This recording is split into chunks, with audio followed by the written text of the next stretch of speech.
आइए दोस्तों, जय हिंद, राधे कृष्ण। करंट अफेयर्स की श्रृंखला में मैं आपसे आज बात करने जा रहा हूं, जैसे कि चली रही हमारी लोकसभा स्पीकर के बारे में।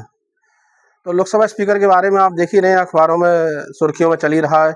ओम बिरला जी को हटाने का प्रस्ताव विपक्ष के द्वारा लाया गया, उसके बारे में हम चर्चा करेंगे। और उस पर हम ये भी चर्चा करेंगे स्पीकर के फंक्शंस क्या होते हैं थोड़े से, और उनको कैसे हटाया जाता है, क्योंकि यूपीएससी हमेशा उस चीज़ में से पूछ रहा है जो करंट से जुड़े हुए मुद्दे होते हैं, चाहे वो पॉलिटी हो, चाहे वो ज्योग्राफी हो, चाहे वो कोई भी सब्जेक्ट हो। जैसा कि आप देख रहे हैं, तो पहले हम संवैधानिक प्रावधान की बात कर लेते हैं। हमारे संविधान के आर्टिकल 93 में ये एक्सप्लेन किया गया है कि लोकसभा अपने ही सदस्यों के बीच से एक अध्यक्ष और एक उपाध्यक्ष का चुनाव करती है। अर्थात अब आप पूरी तरह स्पष्टता समझ चुके होंगे कि लोकसभा अध्यक्ष और उपाध्यक्ष यानी स्पीकर और डेप्यूटी स्पीकर दोनों ही सदन के सदस्य अवश्य होने चाहिए लोकसभा के, जैसा कि इसमें दिया गया है। अब आगे हम देखेंगे, लोकसभा स्पीकर शपथ लेता है, लोकसभा स्पीकर शपथ नहीं लेता है, क्योंकि वह एज ए सांसद के रूप में पहले शपथ ले चुका होता है। अब आपके दिमाग में ये प्रश्न आ रहा होगा, फिर किसके सामने शपथ लेता है? अब आप ध्यान देंगे, यहाँ से एक प्रोटेम स्पीकर का पद होता है, जो कि संवैधानिक पद नहीं है। संविधान में उसका कहीं उल्लेख नहीं है। उसको हिंदी में सामयिक अध्यक्ष कहा जाता है। उसको राष्ट्रपति नियुक्त करता है। हमारे संविधान में उसके बारे में कोई उल्लेख नहीं है। हमारे संविधान में ये एक्सप्लेन किया गया है आर्टिकल 99 में कि लोकसभा के सदस्य राष्ट्रपति या उसके द्वारा नियुक्त किसी व्यक्ति के सामने शपथ लेंगे। ये लिखा हुआ है, ये नहीं लिखा हुआ प्रोटेम स्पीकर के समक्ष शपथ लेंगे। ठीक है, तो शपथ की बात आपकी क्लियर हुई। अब हम आगे की बात करेंगे। अब लोकसभा स्पीकर के कार्यकाल के बारे में हमारे संविधान का आर्टिकल 94 में एक्सप्लेन किया गया है। हमारे संविधान के आर्टिकल 94 में अगर हम 94 ए की अगर हम बात करें, तो जैसा कि दिया गया है 94 ए में ये लिखा गया है कि यदि लोकसभा अध्यक्ष सदस्य नहीं रहता है, लोकसभा अध्यक्ष सदस्य नहीं रहता है, तो उसका पद रिक्त माना जाएगा। 94 बी में ये दिया गया है कि स्वेच्छा से वो डेप्यूटी स्पीकर को रेजिग्नेशन दे सकता है 94 बी में। और 94 सी की अगर हम आपसे बात करें, तो उसको पद से हटा दिया जाता है यदि वह मिसबिहेव कर रहा है।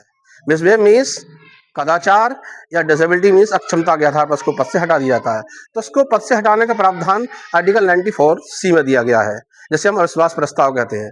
अविश्वास प्रस्ताव केवल लोकसभा में लाया जाता है। ठीक है, ध्यान रखना, आप राज्यसभा में नहीं लाया जाता। हमारी संसद के 2 सदन होते हैं, राज्यसभा और लोकसभा। तो अविश्वास प्रस्ताव केवल लोकसभा में लाया जाता है। उसके लिए 50 मेंबर लेकर आते हैं। उसके बाद 10 दिन का समय दिया जाता है और 14 दिन के लिए उसे नोटिस दिया जाता है उसका पक्ष रखने के लिए। उस समय स्पीकर अपने आसन पर विराजमान नहीं होता। ठीक है, उस समय स्पीकर अपने आसन पर विराजमान नहीं होता, जैसा कि आप देख चुके हैं, लेकिन सदन में वो बैठ सकता है। ठीक है, अब हम देखेंगे उसके पावर एंड फंक्शन के बारे में। ज़्यादा बात तो नहीं करेंगे हम आपसे। अब जैसे ही आप ध्यान देंगे, अगर यदि ये अविश्वास प्रस्ताव पास कैसे होगा, ये अविश्वास प्रस्ताव के लिए हमारे संविधान में इफेक्टिव मेजॉरिटी की बात की गई है। इफेक्टिव मेजॉरिटी मीन्स तात्कालिक बहुमत। तात्कालिक बहुमत बहुमत होता है, जैसे मान लीजिए हमारी 543 सीटें हैं लोकसभा की, तो 543 सीटों में 3 सीट ब्लैंक मान लीजिए आप, तो 540 सीटें बची। तो 540 सीटों का 50% प्लस 1, ये तात्कालिक बहुमत माना जाता है। यदि तात्कालिक बहुमत से ये पास हो जाता है, तो हमारे स्पीकर को क्या देना पड़ेगा? इस्तीफा देना पड़ेगा। ठीक है, ये सारी प्रावधान आपने देखे। अब मैं आपको थोड़े से प्रावधान और बता दूं उनके बारे में क्या क्या चीज़ें हैं। जैसे कि स्पीकर की पावर एंड फंक्शन के बारे में बात करें, ये लोकसभा से संबंधित कार्रवाई के लिए नियम बनाता है और संचालन करता है। कोई भी बिल मनी बिल है, स्पीकर ही सर्टिफाइड करता है। स्पीकर का निर्णय ही अंतिम निर्णय होता है, जैसा कि आप देख चुके हैं। और एक चीज़ और है, आप ध्यान देंगे, संसद का जो ज्वाइंट सेशन होता है, संसद का संयुक्त अधिवेशन जिसे हिंदी में कहते हैं, उसकी अध्यक्षता भी लोकसभा स्पीकर ही करता है। ये बात हमारे संविधान में लिखी गई है। अब ज्वाइंट सेशन क्या होता है?